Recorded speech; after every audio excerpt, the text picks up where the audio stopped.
L'information de 23h sur RT1. Madame, monsieur, bonsoir. Les titres sommaires de ce jour.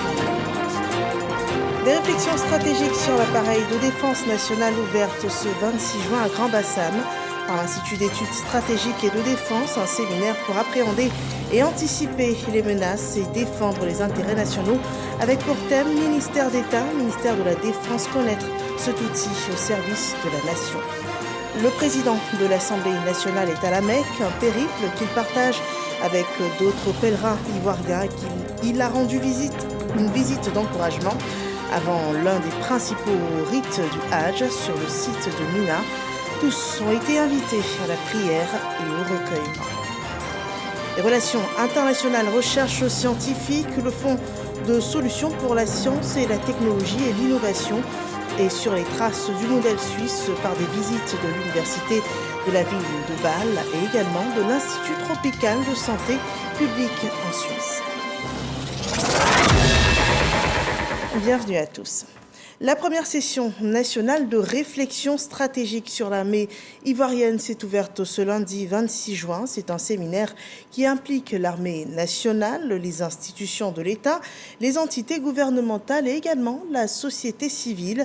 L'armée présente aussi au secteur privé et public ses grands défis en termes de prévention, de conflits, de gestion des crises et également d'assistance aux populations. Le point de cette première journée avec Franck Coitio. Depuis le 27 juillet 1960, la Côte d'Ivoire s'est dotée d'un système de défense qui fait aujourd'hui référence dans la sous-région. Mais dans ce nouveau contexte mondial global, il devient impérieux d'intégrer la gouvernance publique dans les questions sécuritaires, d'où la création par décret en 2018 d'un institut d'études stratégiques et de défense. Première activité au niveau national, une session de réflexion stratégique à Grand-Bassam. Aujourd'hui, le monde est dans un affolement stratégique tel qu'il est vital de se poser certaines questions. La stratégie, la géopolitique, la géostratégie, l'intelligence économique, pour ne citer que cela, sont des matières qui gouvernent les visions politiques de tout État qui pense à la survie des générations futures. Il est important que la Côte d'Ivoire approfondisse sa réflexion stratégique. Au nom du ministre d'État, ministre de la Défense, Téné Birahima Ouattara, le général de brigade Dirasouba Bakari préside l'ouverture de ces travaux de 48 heures. L'ISD a été créé et jusque-là, 6 sessions ont été organisées, mais elles ont été des sessions internationales qui ont vu la participation de plusieurs pays. Donc cette session est la première session nationale de notre institut.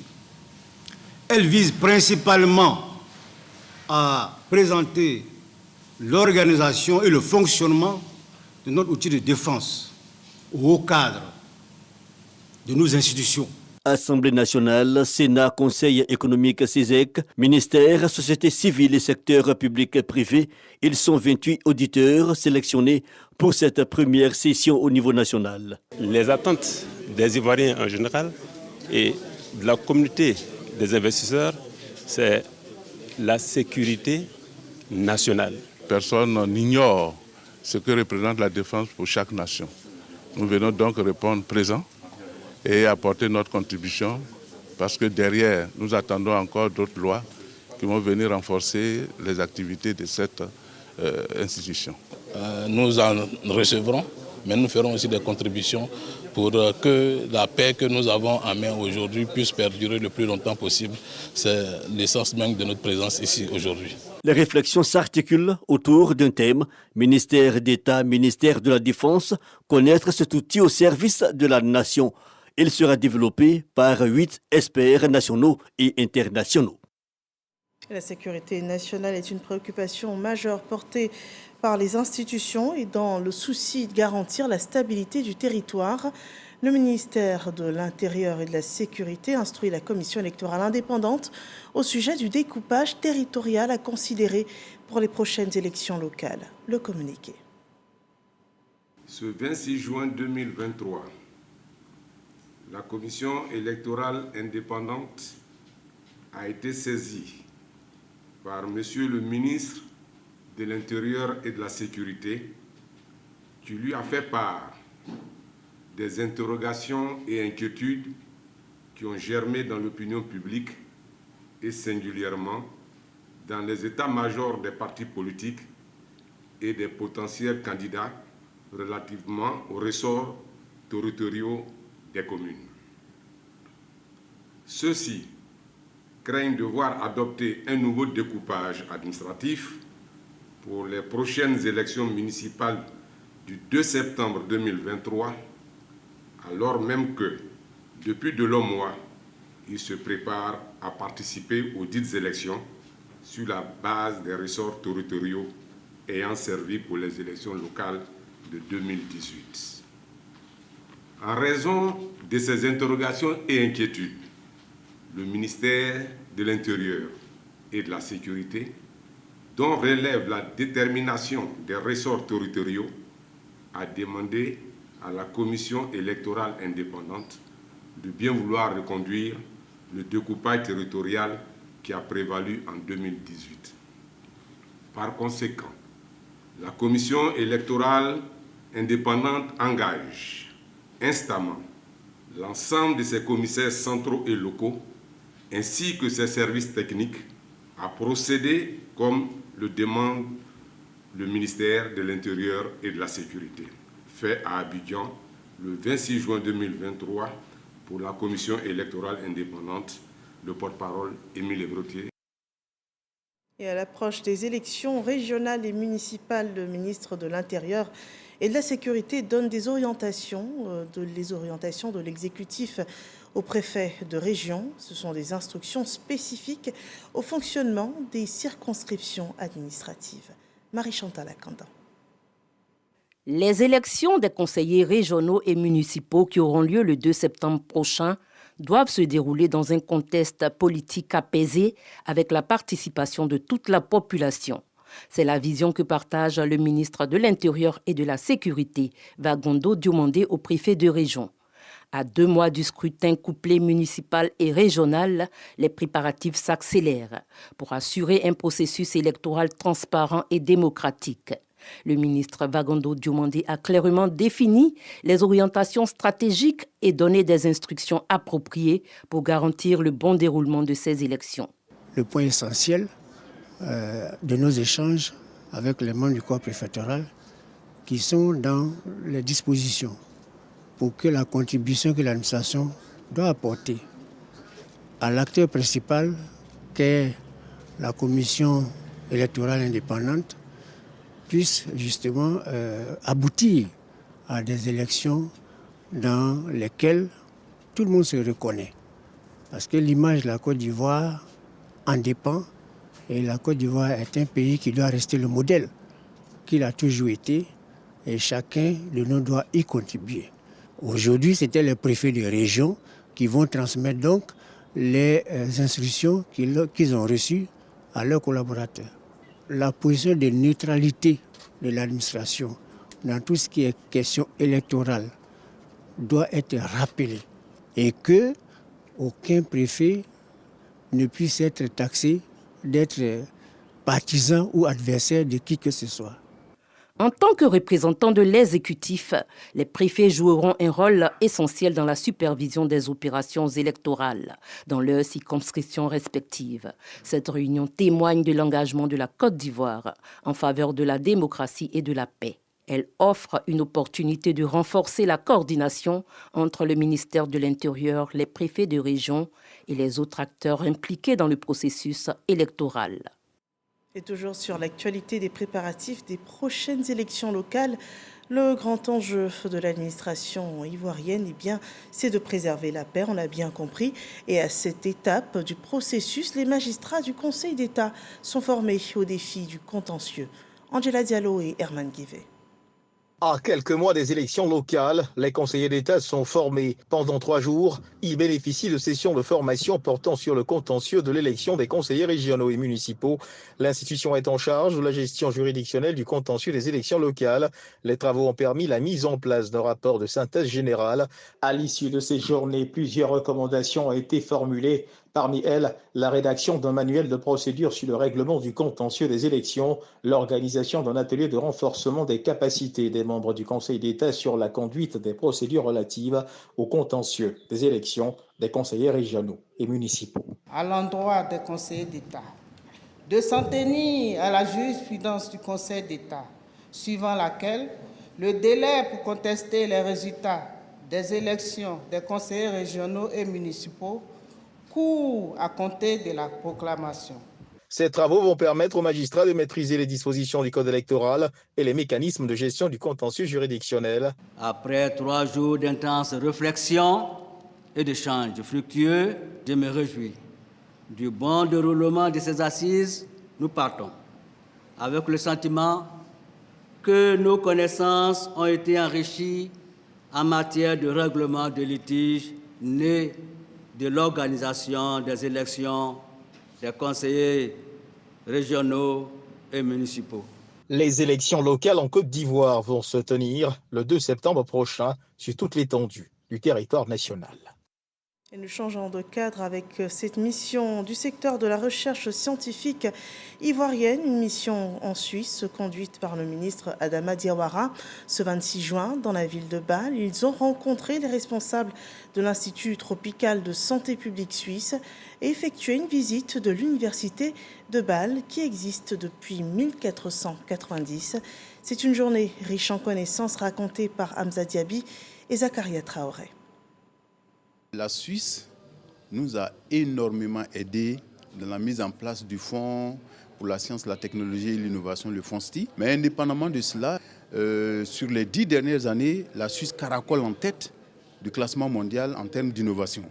Donc vous voyez que c'est un modèle dont il faille s'inspirer pour améliorer notre système d'enseignement supérieur et de recherche scientifique, ne serait-ce qu'en termes de gouvernance. Une classe spéciale avec des étudiants tout aussi spéciaux. Le ministre Adama Diawara, avec les membres de son cabinet et ceux du FONSTI qui l'accompagnent, prennent note dans cette salle du Swiss TPH, l'Institut tropical et de santé publique suisse, un partenaire du Fonds pour la science, la technologie et l'innovation. Vous savez, le Swiss TPH et l'Université de Bâle ont des partenariats avec la Côte d'Ivoire depuis plus de 70 ans et on est très content de montrer tous les travaux de recherche, de formation qu'on fait ensemble. C'est un partenariat de win-win. Alors tous les deux côtés y bénéficient et on était tout simplement très contents de démontrer toutes les activités des projets, des activités de recherche, combien de personnes on a pu former. Après cette première étape, cap a été mis sur l'Université de Bâle,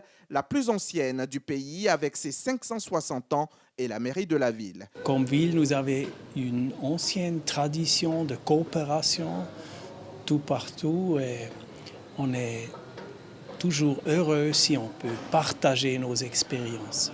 L'Institut tropical et de santé publique suisse est un centre d'excellence en matière de recherche et de formation en sciences de la santé. Et ensuite, nous avons visité l'Université de Bâle. Cette université est un véritable pôle d'excellence. Vous savez, 10 prix Nobel pour cette université, 2 présidents de la Confédération suisse. Et le scientifique que je suis a été émerveillé d'apprendre que, hormis le philosophe connu Nietzsche, l'Université de Bâle a connu comme enseignants des mathématiciens physiciens de haut vol que sont Euler et Bernoulli.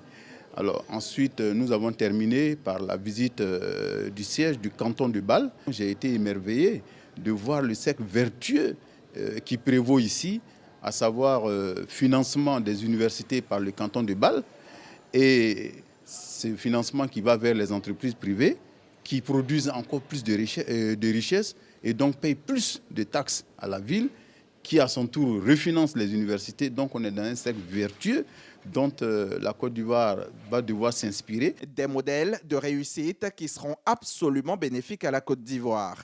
Bidjans qui annonce son arrivée très prochaine à Abidjan pour procéder au jumelage de Bâle et de la commune de Yopougon. Voilà des expériences qui servent au développement de la Côte d'Ivoire et parlons d'ailleurs de développement avec l'accès des ménages à l'électricité qui n'est plus une préoccupation pour le canton de Napié où 8 villages ont été raccordés au réseau électrique. Les populations de ces villages ont naturellement rendu hommage au président de la République pour cette nouvelle ère avec l'électricité au quotidien. Soro Corona. Tout comme la route, l'électricité précède aussi le développement dans la sous-préfecture de Napié, région du Poro. Dans la localité, l'électricité change le quotidien des populations, à savoir le maintien des bras valides au village et la création d'activités génératrices de revenus pour les femmes. L'électrification a permis de fixer les gens dans les villages. Et puis aussi, ça a permis de créer de la richesse, des activités. À Loga, village de Napié, le ministre des Mines, du Pétrole et de l'Énergie connecte 8 villages au réseau électrique national. Occasion pour Sangafoua Koulibaly de rassurer les populations de Napié qu'elles ne sont pas oubliées par les actions de développement du président de la République. Cette fête de la lumière à Loga s'est transformée en une journée d'hommage au président de la République Alassane Ouattara. Il s'agit entre autres de l'électrification de tous les villages de notre mutuelle et de la construction de 3 écoles primaires dont l'une à PK totalement achevée et les 2 autres à Nambeleka et à Loga qui sont en voie d'achèvement. Les Ivoiriens, dans leur majorité, sont fiers du président de la République car ils ne ménagent aucun effort pour initier et réaliser de grands projets en vue d'améliorer les conditions de vie de nos populations. Pour le ministre des Mines, du Pétrole et de l'Énergie, les 3 pans du programme d'électricité continuent de transformer le pays. Il s'agit du programme national d'électrification rurale qui a démarré en 2013 et dont l'objectif est de couvrir à l'horizon 2025 tous les hameaux de plus de 500 arbres. Il y a le programme électricité pour tous.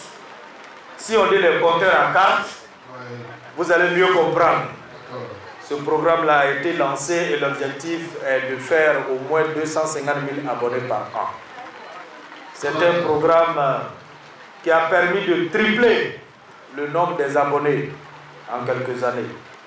Il y a aussi le programme d'extension de l'électrification. Je voudrais les rassurer que progressivement, le programme d'extension va suivre son cours.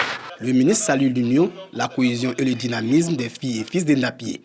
De 33% en 2013, le taux d'électrification du pays est passé à plus de 83% en 2022, un taux qui doit atteindre les 100% en 2025. Et nous restons dans nos régions, précisément au sud Comoé, dans le secteur agricole.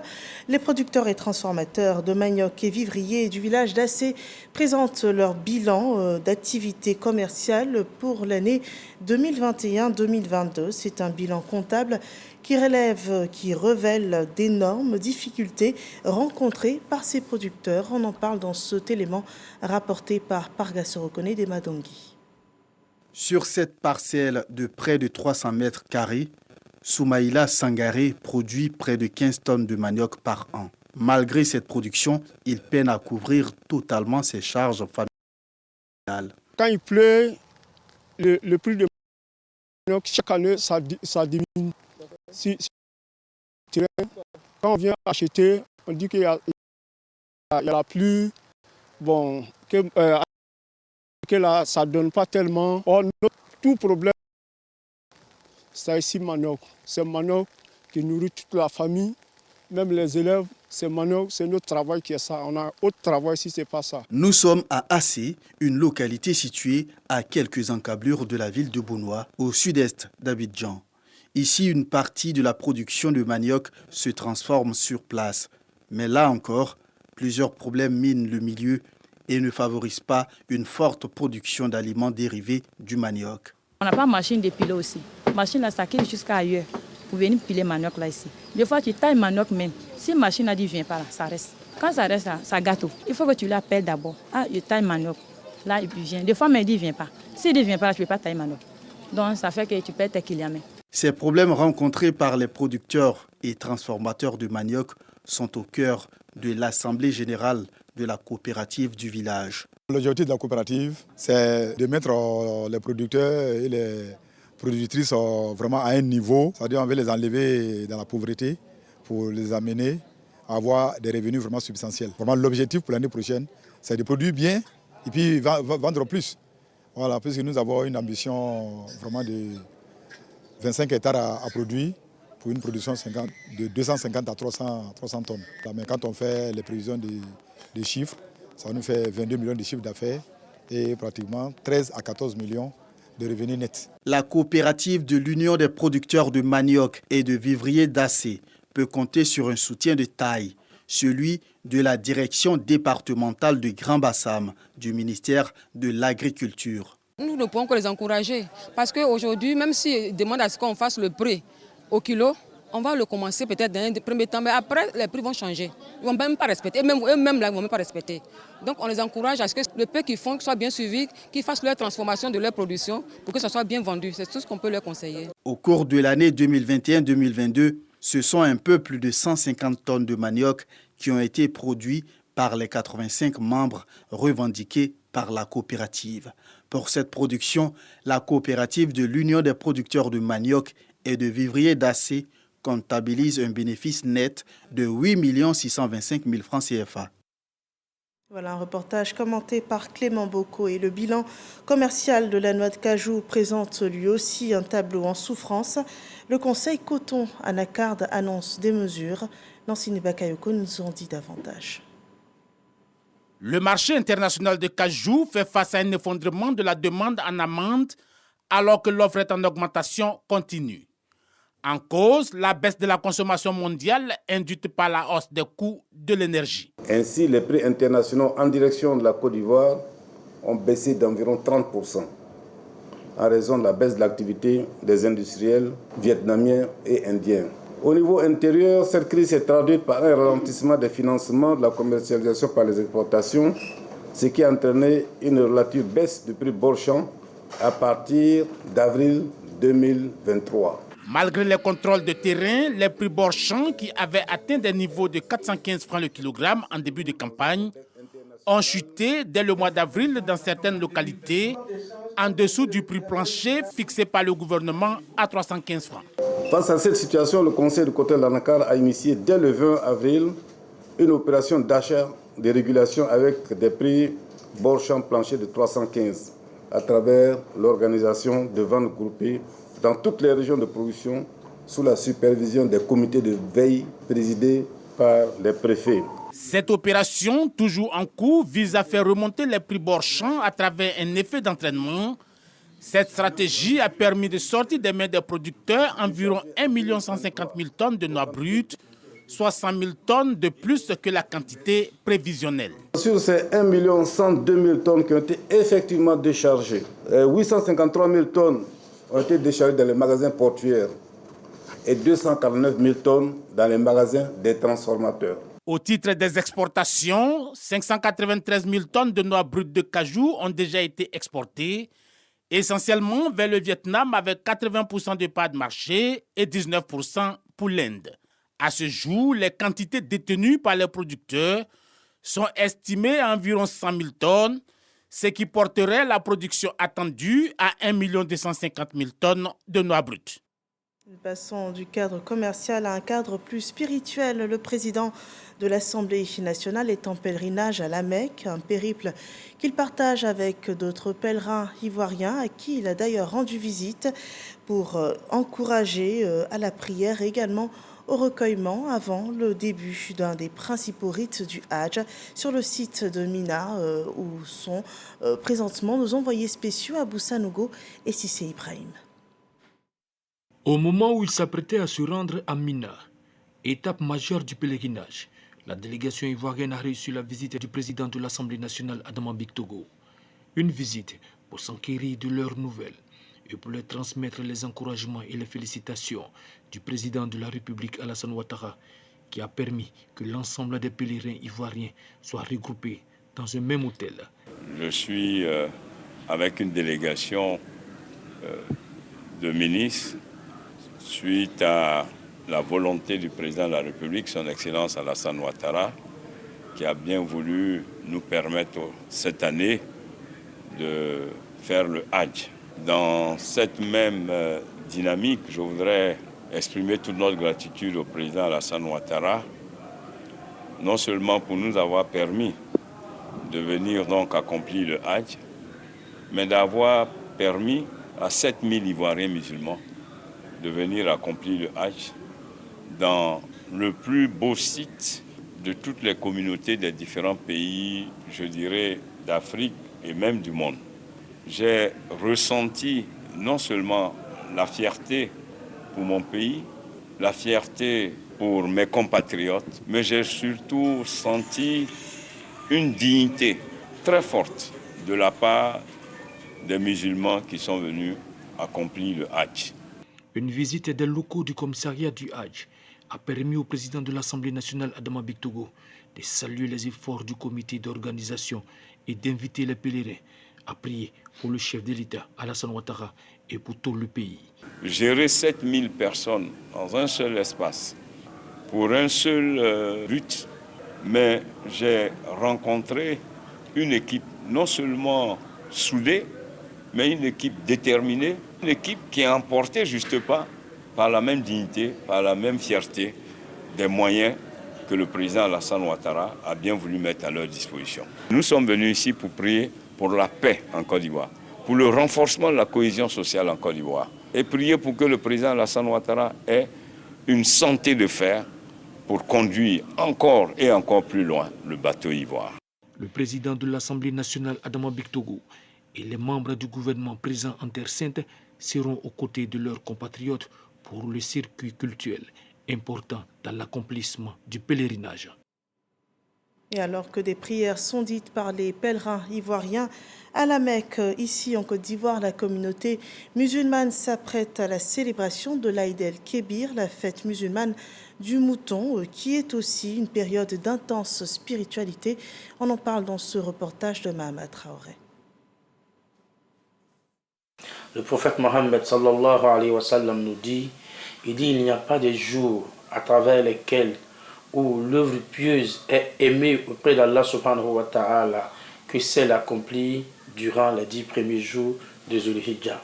Zul Hijjah, nom du 12e mois du calendrier lunaire musulman, l'un des 4 mois saints consacrés par le Saint-Coran, sacré parce qu'il contient Arafat, nom du 9e jour de Zul Hijjah, veille de la fête de la Tabaski, journée dont l'observation demeure le point culminant du Hajj, le pèlerinage musulman. Le prophète nous dit, alayhi salatu wassalam, il dit, le Hajj, c'est Arafat.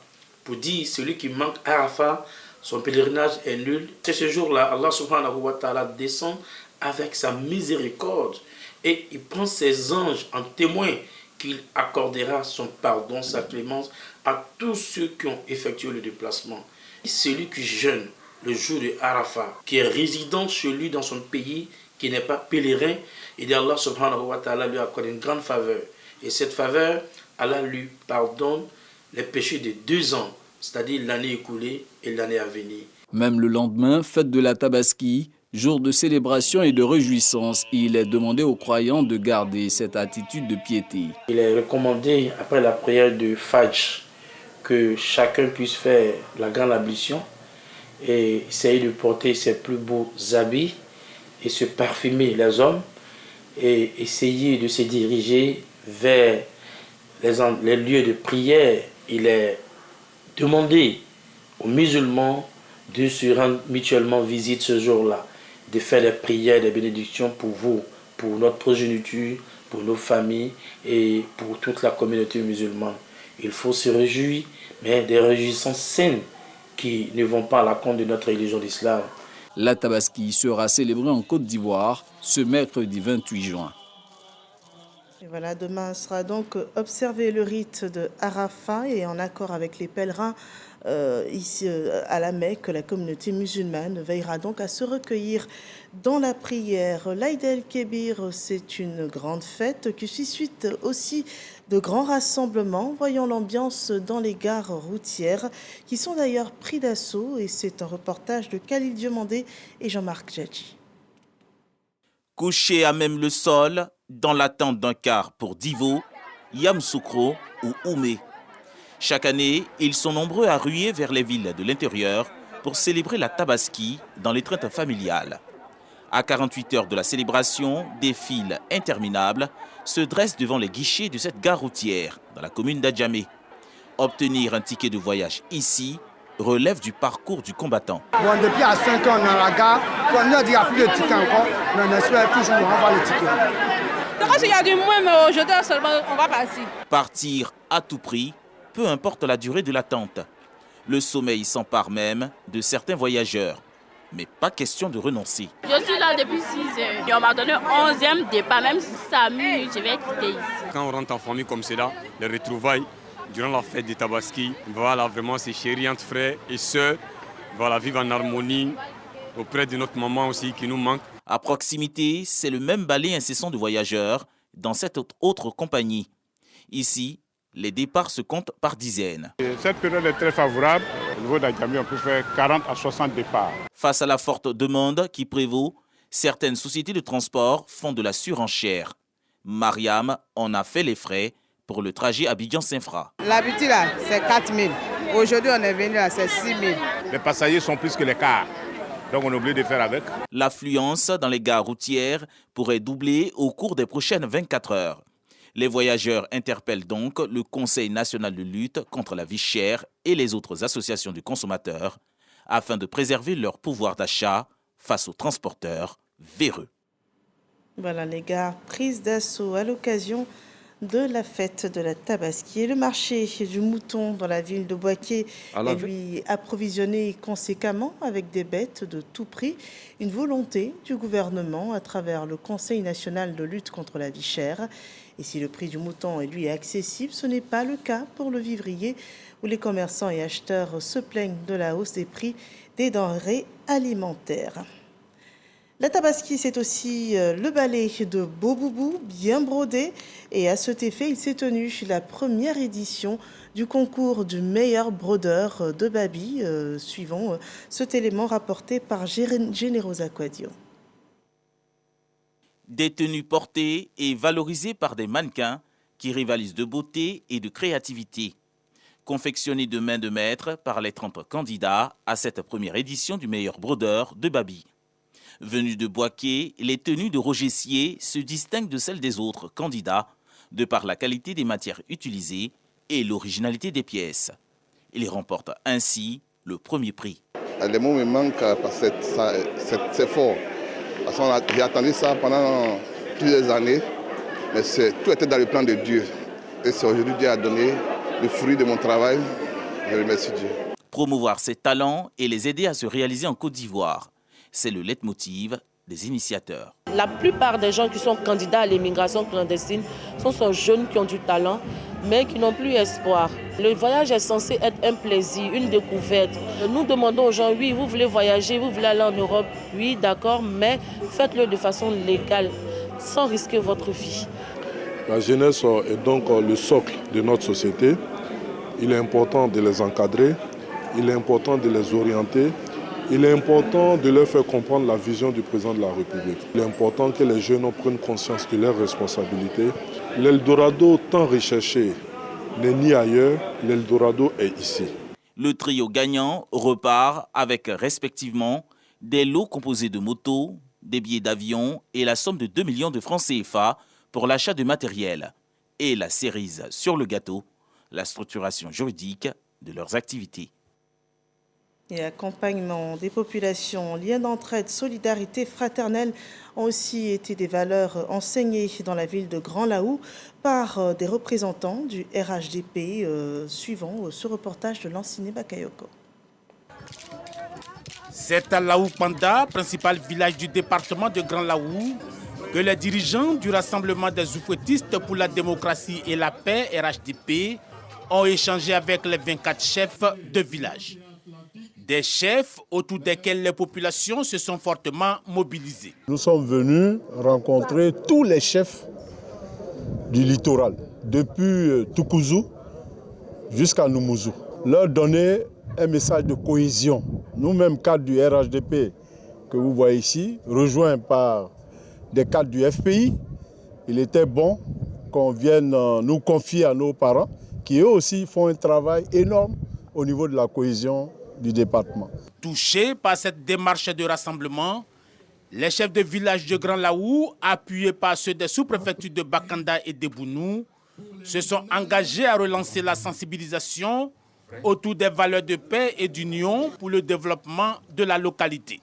On a une plateforme de tous les chefs du littoral. Donc, venant vers nous, nous l'avons accepté dans un premier temps. Parce qu'il dit qu'il a un message à nous passer. C'est ce message-là que nous venons de recevoir. Nous l'avons accepté. À Grand Laou, beaucoup d'opportunités.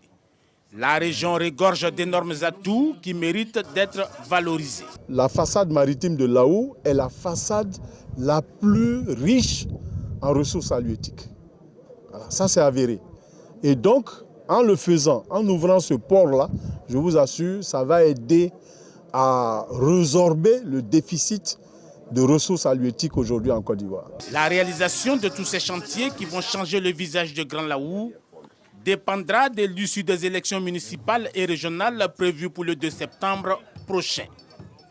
Et nous parlons sport avec les meilleurs acteurs du football ivoirien qui ont été célébrés vendredi dernier au cours de la 2e édition des Étoiles du football ivoirien.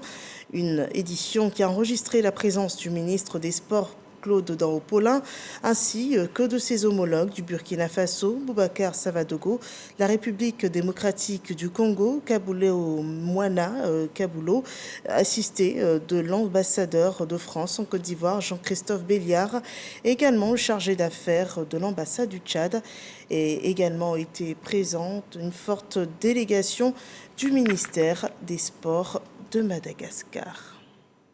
C'est ici qu'on s'arrête pour cette édition d'information. Merci de nous avoir suivis. Excellente fin de soirée sur RTI1.